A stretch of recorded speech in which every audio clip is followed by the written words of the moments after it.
แล้วก็คิดหลับโดยแต่ว่า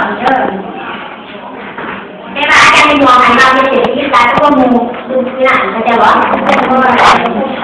ว่าอาจารย์นี้เป็นเด็กที่สองคะแนนขนาดที่คือว่าพวกมูครับเราถามว่าเด็กติดเกมเด็กติดเกมต้องคนนี้เด็กติดเกมเด็กติดเกมเอามามันกูเจอตัวสนุกดี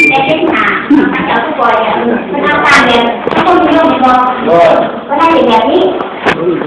แต่ดังอย่างนั้นทีนี้ต้องการเด้อเห็นบ่น้องต้นแรกน้ำต้มเนี่ยเดี๋ยวก็ต้องบอกเดียวกันมาคือต้นละเอียดของเราเด้อขึ้นไปเรียนต้นละเอียดของเราแค่ไม่กี่ก้าวกี่ก้าววันนี้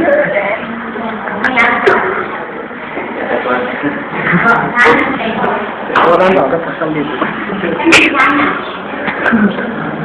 แล้วพวกเราเนี่ยมันเกิดขึ้น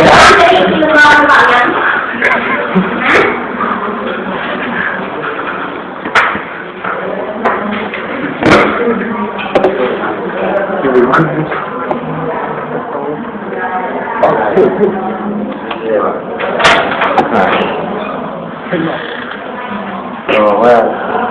อันนี้ก็เป็นอะไรเนี่ยเนาะ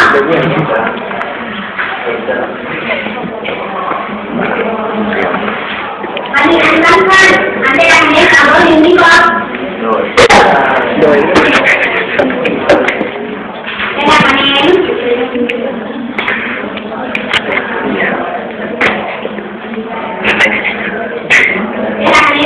อะไรเ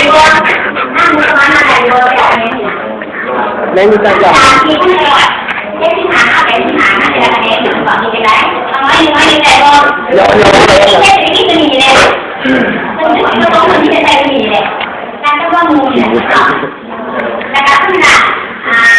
เลยเขาจะไปเลย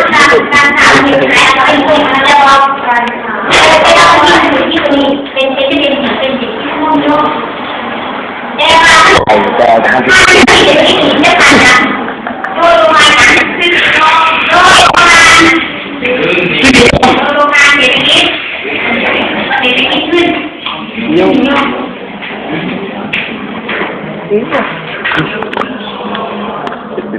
แล้วเด็กนิดขึ้นเยอะหรือเป็นอะไรนี่จะบอกตัวนะ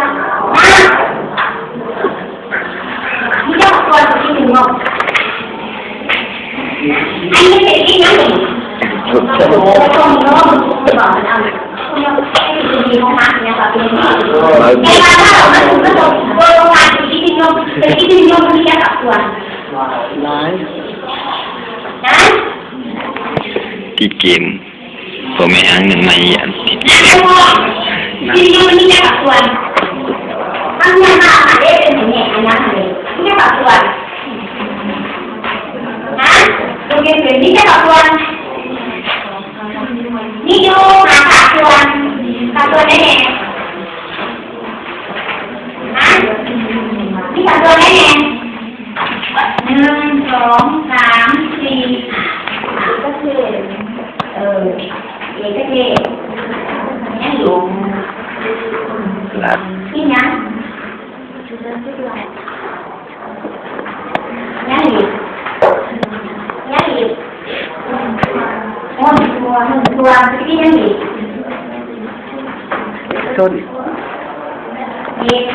ต้นนี่อีกติดเกมผมไม่หาเงินติดตายมาดินเกมดูมาดินเกมอันนี้ร้านบ่ล่ะอันนี้เปิดมาถึงนิดนะขึ้นยกยังจะอยู่ในกระดาษไม่ได้พูดแล้วเราได้ใส่ในที่ไหนเราใส่ในที่จะดีเราคนใจกระดาษเอาเลยว่าเป็นยังความรู้มาอยู่ที่ดินยกเนาะยกอะไรยังทางเดียวทางเดียวนี่หรอ